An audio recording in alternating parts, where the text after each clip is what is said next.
So we are back here on the Chip Shot Football Podcast to talk a little bit more about Aaron Glenn and him being hired as the new Jets head coach for 2025 on a 5-year contract. I believe is big news, is great news for all the New York Jets fans and the city. Now that they got past this first major hurdle by finding themselves a head coach in Aaron Glenn, and what better than it seems like their top candidate to come in and be their head coach, and someone that already had a prior relationship with them as a former player, being a Pro Bowler there.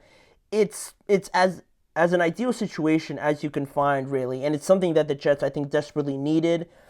Having somebody in there that knows what it's like in that building, right? Through maybe some of the chaos, some of the good as well in that organization, or I should say finding the good in that organization. I think they got the perfect candidate, in my opinion. I'm excited to see him and in his first year as a head coach. But with that, both Aaron Glenn and the Jets still got a lot of work to do, really a lot to figure out. And I compiled sort of three things here that I think Aaron Glenn must check off of his to-do list in his first year, and just as a work in progress, I guess you could also interpret it. But going through the three things that I have on here, pretty self-explanatory, but we're going to go through them and just discuss some of the options and I guess some of the solutions also to some of these issues. So the first one, obviously, to no one's surprise, one of the main things he has to address this offseason especially is Aaron Rodgers. What are we going to do with the quarterback position and specifically Aaron? I think it's important to sort of lay out like a grounds plan, a roadmap, if you will, with Aaron and really the quarterback position in general, because nothing, honestly, has worked at this spot so far, going back to Zach Wilson, Sam Darnold, Geno Smith, all these guys. It's not worked out in any sort of resemblance of how it should look like, right? In some other organizations, you see a little bit of something, right? They provide some sort of spark, but with the Jets, it's really not been that clear of a picture in recent year. And now that they brought in Aaron Rodgers, that was expected to be a lot better off, but they ended up winning 5 games this year with him. So obviously, everything crashed down on top of them, right? Their whole plan really didn't work out at all. But I think it's not just all on like Aaron was terrible or that he's washed or anything like that. I mean, I thought he put up pretty decent performances towards the end of the year, but of course then, a little bit of that pressure is off and you understand that. But I think with this position in general, right, you kind of got to ask yourself the question of, well, can we get anybody better? Can we just say, you know what, Aaron, there are some doubts about him. We're just going to move on without having a clear and more convincing plan, alternative also apart from Aaron, right? And I don't really think that's the case either with free agency or the draft. They're not really in a position to draft like a Cam Ward or a Shedeur Sanders or anything like that. Are they going to reach maybe for a guy like Jalen Milroe or Quinn Ewers? I hope not in the first round, but those are questions that Aaron Glenn has to answer, and I'm sure he will, gauge Aaron Rodgers' interest for this upcoming year in 2025, because Aaron Glenn, I think I heard it from one of the sources, covering this topic, was that Aaron Glenn wanted Aaron Rodgers to come back ideally, but it's also, not up to him. Aaron, with his cold relationship with owner Woody Johnson, I think that is also a big factor in his decision. And also, Aaron Rodgers might just decide to call it quits. He might just retire. So for as much as Aaron Glenn would want him to stay, it would also be up to Aaron as well and the owner Woody Johnson. And also, they don't have a general manager right now. So it's not just all up to Aaron Glenn.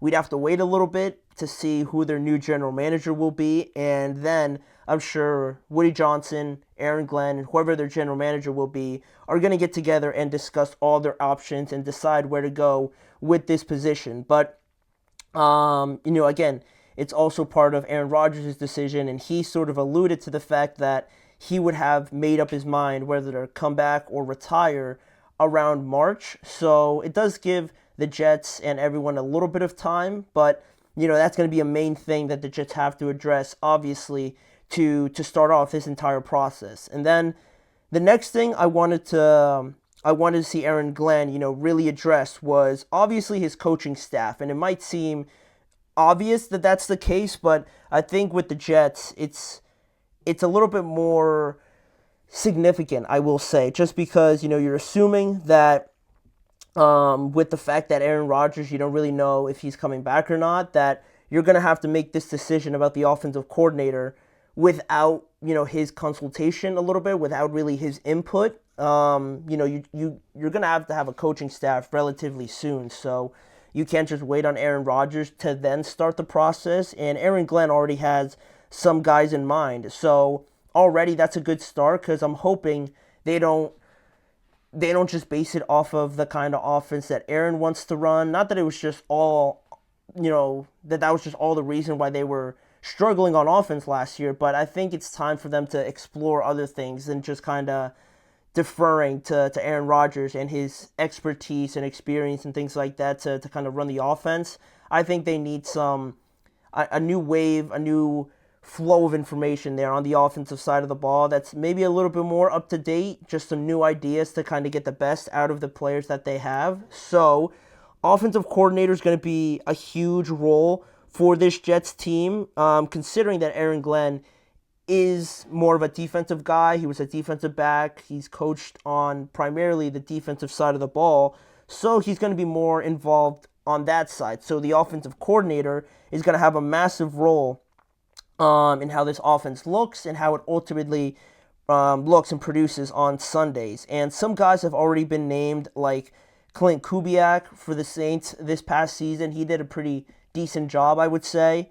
Scott Turner in Las Vegas, Thomas Brown in Chicago, looked like he was doing a pretty decent job before he was named interim head coach. But the favorite so far, according to a couple of these reports, is Nick Caley, the Los Angeles Rams passing game coordinator. And every offseason, kind of a side note, everybody just goes and picks off from the Rams coaching staff. They'll pick off a disciple of Sean McVay, someone from his coaching tree, and it always feels like that's the main attraction each offseason for someone to go look for a head coach, coordinator, or anything. Let's go shop at the Rams coaching staff and see if they have any more of these young wonder head coaches, right, that are just waiting there for teams to pick off. And it looks like Nick Caley is one that is very much appreciated in New York, but still nothing has been finalized, obviously, and they're obviously going to be calling the plays, I think, in this scenario for the Jets. So that's also pretty exciting, just because of the fact that, again, going back to that Aaron Rodgers point on him running his offense and whatnot, I think having an offensive coordinator be sure of what kind of offense he wants to run, and if the Jets are confident in that, I think that would bring another source of excitement for this Jets team, that it's not just going to look like the same old, just because Aaron Rodgers comes back. You could have the best of both worlds if you have Aaron Rodgers and if he's open to really learning a new offense under some guy that maybe he's never worked with before. So hopefully, that's best case scenario. But not only the offensive coordinator, but also the defensive coordinator will be important, because Aaron Glenn, you'd think, would be calling the defense, but in that same breath, calling plays and just focusing on simply calling your side of the ball is a lot more, I guess, straightforward is the word I'm looking for, rather than just being the head coach, worrying about a million different things, and also making sure you're calling the right plays. To kind of divide and conquer like that would be ideal. So it would have to be someone that Aaron Glenn is very confident in, is someone that he has total trust in to call the plays, or, in that same breath, he could just call them. It is hard, but Kyle Shanahan does it for the 49ers. So Aaron Glenn is capable of doing it, I'd assume, but that's also a decision that we're going to have to wait and see on how they address it. And guys like Steve Wilks have been mentioned as a potential defensive coordinator, and other guys, on the Jets staff already, and also the Lions staff as well, have been mentioned for other spots on Aaron Glenn's coaching staff as well. But we're still very much in the early portion of it all. So we're going to have to wait a couple days, I'd imagine, to get some news on that. But the last thing that I want to see the Jets address as soon as possible is maximizing the talent that they have on offense. Because it's not like a brand new situation like maybe, say, the Raiders, where they need a new head coach still, where they need a quarterback, they need a running back, they need to address the offensive line.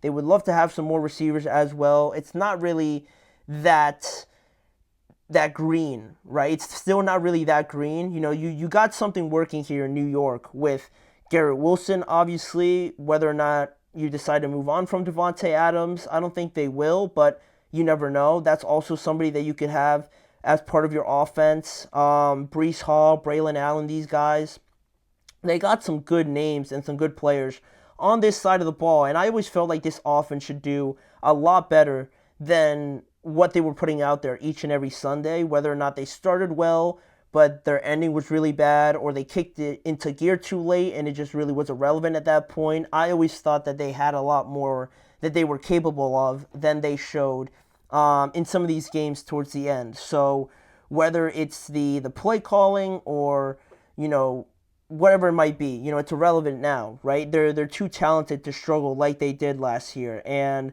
part of that is kind of reassuring Garrett Wilson to kind of get him to buy in to Aaron Glenn and getting him to see the bigger picture with the Jets. Because last year, you saw a lot of frustration with Garrett, and there was a lot of talk about him and how he would fit in with Davante Adams, whether he would fall, I guess, out of Aaron's good graces. In terms of needing a go-to play and relying on someone, maybe Aaron Rodgers was too overly favorable to Davante Adams, and Garrett really wasn't feeling that involved. So there was a lot of that kind of talk last year, and Garrett showing his frustrations a lot more visibly than we're really accustomed to. So that's one of the main things you have to address with Garrett, getting him to buy in, because you don't want him to even think about leaving at any point. So addressing that as part of this last thing. And, I mentioned Breece Hall and Braylon Allen. Nobody really knows more about, having a dynamic running back duo than Aaron Glenn, or I guess maybe Ben Johnson, right? Technically, directly. But, those two guys have a lot of potential to them, especially Breece Hall. I think this year was a very lackluster and disappointing year for him, for whatever the reason may be. But they're both very talented. They showed spurts in different moments throughout the year that you could get excited about. So making sure that they're involved a lot more is going to be huge, and I think it should be significant to what their plans are on this offense. And, the last thing is just their offensive line, which got better, but I still think they need to fine-tune some things as well. So that all goes into just maximizing everything that they have on offense, and I think they're right there. They're hanging around the rim, if you will, and it just takes a little bit of guidance and direction and a lot of repetition to get this, to look a lot better. But they got the pieces. They know which way they're supposed to be facing. It's just a matter of getting it in the hole now and, just maximizing it, right? I think that's the optimal word to use here. But those are just some of the things that Aaron Glenn, I'm sure, is going to have to deal with as he takes on this new challenge in the city of New York, which is very unforgiving as well. So we'll see how Aaron Glenn deals with the pressure as well. Again, very confident in him. I think he's going to do a great job. But speaking about, new opportunities and new beginnings, with the Jets and Aaron Glenn, we're going to shift our focus over to the Tennessee Titans. And they have a great opportunity this upcoming April, selecting with the first overall pick in the NFL draft. And a lot of people thought it was just a foregone conclusion that they were going to draft a quarterback. But in a press conference that was held on Wednesday, maybe those thoughts aren't so clear with what they're going to do with that number one overall pick. So there was a lot that was said at this press conference that we're going to get into and get a better idea of what the Titans will and should do with the first overall pick. That is coming up when we return after this break. Looking for